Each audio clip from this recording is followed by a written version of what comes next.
Wasn't that lovely? I loved the planned spontaneity. So good morning, Southpoint Church. It is so very, very awesome to see you here on this beautiful Sunday morning. And we came in just after load shedding, which was excellent. Good timing. If you are sitting here for the very first time, we'd like to wish you an especially warm welcome. And we trust that your time here will be impactful. And we certainly feel like you have chosen, or impactful. We certainly feel like you have chosen to be in the very right place this morning to spend your Sunday morning with us. So it's lovely to have you here. So my name is Colette, and I am going to be taking you through part 4 of Staying in Love, which is the series about love that we have been doing this whole month of, wait for it, love. So this is part 4 of 4. It is the last one in the series. And we have invited Mr. and Mrs. Mug, a special guest back onto the stage with us this morning. Now, if you have no idea who these two characters are, then you were not here last week. And I strongly suggest that you pop onto our YouTube channel at Southpoint Church and go catch up on last week's message, because my dear husband, Sean, he introduced these two guys in a very dramatic and very explosive way, and you certainly don't want to miss out on that. So Mr. and Mrs. Jug are joining us because I feel like they could really do with what we are going to speak about this morning. So every time I'm asked to do a message on a Sunday morning, I have to admit that I get this like inward groan, oh no. And the reason is because I know here come the emotional stretch marks. Because guaranteed, whatever I'm asked to speak about is something that I am not particularly good at. So here I stand this morning, quite humbly in front of you, but also extremely, extremely grateful that we have such good wisdom, and we've got so many good resources that are available to us. So what I'm going to share with you this morning is some borrowed wisdom, which is a good thing, because that it means that it is sound and it is solid, and you are definitely going to get something out of it this morning. So, as I said, my name is Colette, and I have been married to my husband, Sean, for 19 years. We've been together for 22 years. So I met Sean when I was 22. So I've had 22 years of life without Sean, and now 22 years of life with Sean. For some of you, this is not a big deal, but for me, this year has been like I'm stepping over some magical threshold into this life where I'm about to experience more of my life with Sean than I ever experienced life without him. And to me, that's like one of those like mind-blowing things. And there is a slide with my dear husband. As you can see, he put the slides together for me. That is not the photo that I would have chosen to represent the two of us or our family. But that was taken many years ago. It says, the force is strong with this one. And that was taken many years ago before we had children, and that is me having a cup of tea with my Darth Vader. Definitely put on by Sean. Anyway, Sean and I have got a teenager. We've got 2 children, but we have a teenager. And having a teenager is a useful thing because teenagers know a lot of stuff, right? And my teenager sat me down after Sean's message last week and said to me, Mom, Dad's message was great. I actually stayed awake during the whole of it, and it was good. However, you seem to be forgetting that the entire high school of our church comes here on a Sunday morning. We don't have a separate environment. And what has Marraige got to do with me? And it really got me thinking. And I was like, yeah, she's totally right. And not only have we got all the high school students with us on a Sunday morning, but there are obviously a lot of people here who are not married either. So what I want to say this morning before we go into this message, because this whole series primarily has been on love and marriage. However, there are many instances that this kind of information, if I can call it that, can be applied into your life at no matter what stage you are at. For this one, particularly for teenagers, I think you could look at this in terms of what I'm about to say, in terms of your relationship with your parents, your relationships with your siblings, maybe friends at school. This message is particularly kind of focused on a relationship. So it's not like a vague relationship with a colleague or something, but someone that you actually, a good friend or someone that you are in a relationship with. And I'd love it if you could view this morning's lesson as that, as something that you can apply into your life, no matter where you are and no matter who you are. So, we are going to start this morning in exactly the same way we have started over the last 3 weeks. And that is with a question.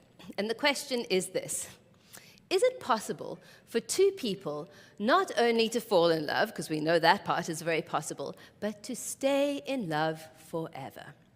And if we were to look into popular culture for the answer to that question, well, not so sure. If we were perhaps to look at people around us, our friends, maybe our parents, maybe siblings and their marriages, well, as Sean mentioned last week, the statistics in South Africa is 40-odd% of marriages don't make it. So yeah, again, you know what? The answer is not that clear.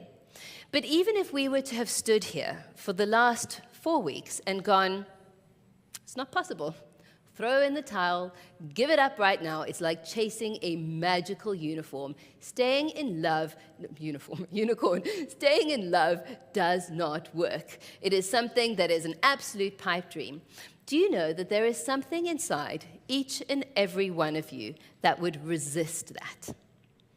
There is something inside of each and every one of you that dreams of finding that one person, my special person that I get to fall in love with, share a life with, build a life with, and grow older with, together with. And it is to that end that we have spoken in the last few weeks about a number of things. First week was, how do we make the word love a verb? In other words, how do we put love into action? Second thing we spoke about was how Jesus modeled love. The third thing we spoke about last week was about protecting your heart. And then Sean spoke about the stuff that was already inside of you that makes up who you are. And this morning, my message is entitled Multiple Choice Marriage. And we are going to be discussing a question or a decision that you make all the time. And you're probably not aware of the fact that you make this decision. In fact, your habits around this decision-making when you first found your person were extremely, extremely good. But before we get into that, and I'm going to show it with a very strong visual, what I'd like to do is read to you a letter. And this letter was written by Paul to a group of Christians in Corinth, so to the Corinthians. And he was sharing with them some love and wisdom and some knowledge and helping them to grow. And this letter forms part of what we call the New Testament. Now, the New Testament is a collection of eyewitness accounts of Jesus' life, people who were there with him, who saw him, who spent time with him, of his life and the things that he did, and then subsequently, after he died and rose again, all of the letters of encouragement the people who'd spent time with Jesus wrote to encourage new Christians. Now, the one that I'm going to read this morning, whether you have never opened a Bible in your life before or whether you have grown up in church, the likelihood of you knowing it is very, very strong. The reason why is because it is read at 99.9% of weddings. So these words will probably be very familiar to you. And they go like this. Actually, let's go to the screen. Love is patient. Love is kind. It does not envy. It does not boast. It is not proud. And if we pause there, we go, those are all things that are great things to build a relationship on. No one can argue with anything like that said there. That sounds pretty sound. And then we move on. It doesn't dishonor others, very important. It is not self-seeking, also important. It is not easily angered. For some people, that's difficult. It keeps no records of wrongs. And again, for some people who have been on the other side of a record keeper, one knows that this is very important. Don't nudge your partner. Important. Look at that one. Let's move on. Love does not delight in evil, but rejoices with the truth. Also, a very good one. Now, before we go on, no one can argue with anything that's written there. But the next verse is written incredibly deliberately. There is a rhythm change that has been given into it.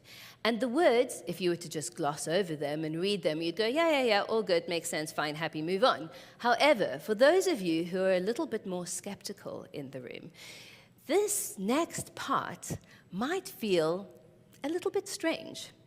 It might even feel like bad advice. Let's take a look. It says, it always protects. Okay, we can't argue with that one. It always trusts, always hopes, and always perseveres. Lady, have you met my partner?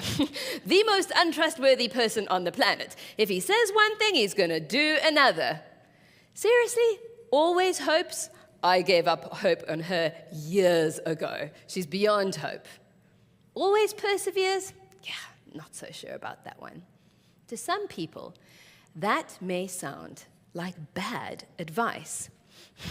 However, what Paul is trying to do here, actually, is he's trying to demonstrate an invaluable principle to you this morning. So let's go over to my visual. Sorry, I'm going to have to sort myself out here a little bit. I'm making a bit of a mess. I am going to repeat this visual several times this morning. So it may get on your nerves a little bit, but it's going to definitely drive home the point. Right. So, there is a gap, a wide open, lovely, empty gap, which exists between our expectations and our partner's behavior. A gap that exists between our expectations and our partner's behavior. Now, track with me here for a minute. Honey, I've got no meetings this evening. I'm going to be home on time and well before supper. Babe, I've just picked up this bill. I'll take care of it for us. Don't worry about it. I've got it. Babe, I'm going to the shops. Is there anything you need? There is a gap that exists between our expectations and the behavior that we witness. You said you were going to be home before supper. It is now 7 o'clock. The food is cold, the children are tired and hungry, and I've got to do everything on my own. Where are you? This is not good enough. Babe, you said you were going to pay that bill 2 weeks ago. I had promised that I was going to settle it immediately. I've just got the notification reminder. I am mortified. You promised you were going to take care of it.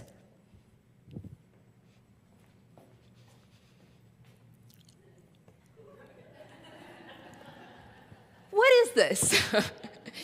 I don't know, but you'll have to watch last week. And do you know that the expectations that we have are built on either a promise that was given to us or something that we have experienced in our life? Do you know that my dad, even though he ran a successful business, he was home every single night, like clockwork, on time. And he even helped my mom make dinner, finish up any homework, or bath the kids if it was needed. My mom was incredible when it came to handling the finances of the household. She ran everything like clockwork, and nothing escaped her beady eye.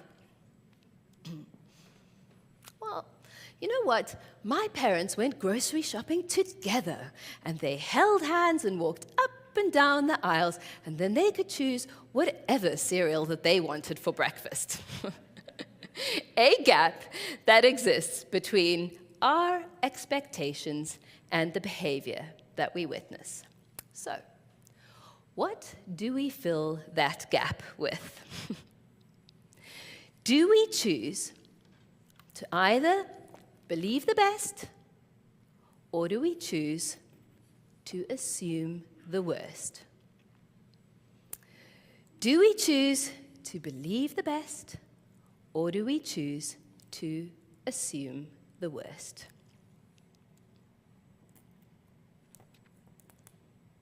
Because what we put in that gap starts up here with our thoughts. It then comes out of our mouths with hurtful behavior and then gets reflected in hurtful behavior in ourselves. And that gap is informed by one of two things. It is informed by, first off, the behavior that we witness, and second off, it is informed by who we are, the stuff that is already inside of us. All of our past love, our past joy, our past hurts, and our pains. And it does not take very long for these little jugs to start to rumble, and the stuff that is already inside of us to start coming out. Now, do you go here? Or do you go here? Where does your spouse go? Does your spouse go over here? Or does your spouse go here? This is going to be tedious turning this around. But back to this here. People who stay in love learn to stay here. Whether it is intuitive or whether it is by habit, people who stay in love stay here. And they are generous in their explanations of one another's behavior. Where do you go? And yes, I totally understand. Some of these things are mundane. Some of these things are really big, hairy relationship issues. I'm not trying to invalidate any of that. And I'm not trying to say it doesn't matter. But what I'm asking is, where do you choose to go in this gap, in the middle? And if we go back to Paul and his extraordinarily powerful words that were written 2,000 years ago to a group of Christians in Corinth, and those words 2,000 years ago are as powerful and as impactful as they are on our lives today. And they may very well be just the words that are going to bring you and your spouse back together. Because when you start to get into this negative cycle and things start spinning down and down and down, for some of you, it fuels this need to be right. I told my sister, I knew it. I told my sister he was never going to come home on time. He was going to make us late because that's what he always does. And you begin to love to celebrate in your rightness and his wrongness. Or her rightness and his wrong, whatever, other way around, the opposite. And you begin to celebrate that the other person was wrong. And you begin to chalk up those arguments. I won this one to me, 0 to him. 1 to her, 0 to me. All along, you begin to chalk these things up. But at the end of the day, you are losing. You may win the fight, but you are losing the most important person in your life, and it is your choice as to what you put in here again. But if we read verse 7 again, it always protects. What does it protect? Well, actually, it protects the integrity of the relationship. Always trusts. It trusts generously in your partner. Always hopes that it is going to be better and better, and always perseveres, because even if you default accidentally back to this, one knows that you can turn it around and persevere and keep on going. Because maybe both of you are really good at this, and maybe you've got it, and your love is great. Maybe only one of you is there. And the other person thinks, well, yeah, of course, because I'm perfect, right? But woe betide your poor partner if they do something wrong. And trust me, they're going to hear all about it. But the problem is that when you choose to go negative, even when all of the evidence is in your favor, even when all of the justification is here, when you choose to go here, you contribute to the demise of your relationship, and it is your choice. Ouch. Even when it is justified. Now, there is something I want you to know about your partner, and I don't even know your partner, but I do know this. The very last thing on the planet that your partner wants to do is disappoint you. Segue back to when you were a young person. And if you were a teenager or a young person and you did something to disappoint your parents, and they sat you down and went, I am deeply disappointed in you. You remember it, right? You can remember the exact circumstances. Why? Because nobody wants to disappoint a person that they are in a relationship with. And when you go negative, when you choose to go here, what you communicate to your partner is this. You communicate to them, you do not measure up to my expectations. No matter what it is that you do, you will never measure up to who I am. However, when you choose to go in the opposite direction, and when you choose to communicate to your partner, what you do is you create margin, this elusive margin within your relationship. And what that margin does is it creates space for a healthy person to move back in your direction. But when you go constantly to the negative, when you're constantly sitting here, what you've created in your relationship is dread. Do you know that your partner, when they hear the garage door opening at night when you come home, what happens to them is they get this knot in their stomach. And they begin to think about all the ways in which they may have disappointed you today. And even if something they were supposed to do, they didn't do because there was a very valid reason, chances are they either didn't pick up the phone to phone you, or they did in absolute fear and trepidation because they did not want to hear your deep disappointment in your voice at the end of it. But when you choose, when you get that phone call that says, hey, babe, I know I said I was going to be home on time, but something's come up, and I'm going to be late. I'm really sorry. I'm really, and you go, it's okay. It's all right. I know stuff comes up. Life happens. I'll be here waiting for you when you get home. Drive home safely. Looking forward to seeing you. It is a completely different response. And what that does, it creates margin. And what that margin has created is trust. And what that trust says is it says, I believe in you. I accept you, and you have not disappointed me. When you decide to choose to fill this gap, not with proving a point, you create margin in your generosity. And you know what the funny thing is? The more gaps there are, the more leverage you have to bring someone into your space and to bring them closer to you. Now, I'm not saying that there is not room for those hard conversations. I'm not saying you must turn a blind eye to everything and never approach things head on.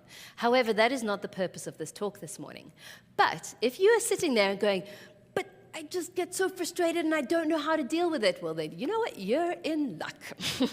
Because next week, Linton is going to be taking us through a message called Fight Club.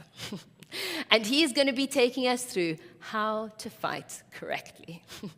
And how to put your point across in a way that is not going to be damaging to the relationship. So if you're sitting there at the moment wrestling with that one, but, it's okay, we're going to get there.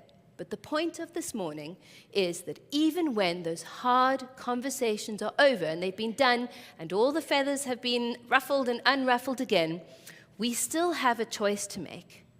And the correct choice is to go here. The choice that is going to bring you longevity and happiness in your marriage is over here. And in closing, I think really what I want to say, and that's more to people who are Christians in the room here. If you are a Christian, this is very much for you. Do you know that our marriages are one of the greatest witnesses that we have to a broken world? In a world where it's okay, everything is temporary, here today, gone tomorrow, you're replaceable, our marriages are happy marriages, and the longevity of them and the way that we treat one another is reflective, even in a tiny, small way, of the way that God loves you. And in a world that is so broken and so tumultuous, and it's all okay to do anything, the fact that we have strong marriages and strong families is the biggest witness that we can have in this broken world. And I'm not talking about like, oh, we're married and she drives me mad or he drives me mad, but we're just going to suffer through it because we have the children and we've got this and that and our finances are intertwined and we can never make it without. No, I'm not talking about that at all. I'm talking about when we give one another grace and love in our marriages, that is the strength of those marriages, that is the biggest witness that we can have in a broken world. And my prayer for me and for you this morning is that this message, even if you need to wrestle with it and take it by the horns and turn it upside down and sling it around, once you've finished wrestling with it, that we will turn back to the words of love always protects. It protects the integrity and the strength of our marriages. That love always trusts, that it trusts with a generosity that we are able to give through God's love, that we have hope, we can always hope for things to be better, and that we will always persevere. Let's pray. Father God, thank you so much for these words this morning that you have given us. God, thank you that even though they are difficult words, and for some of us, like me, it strikes really, really deep and really has made me examine my behavior and my heart and the way that I interact with the people that I love. I pray, Jesus, that we will be able to carry this in to this week, and that, God, we will have a taste of your grace and your love, and that we can reflect that love out to the person that we love the most. I just pray for your protection and your strengthening over each and every marriage, each and every family, each and every person that is represented here this morning. In your precious name, Jesus, thank you. Amen.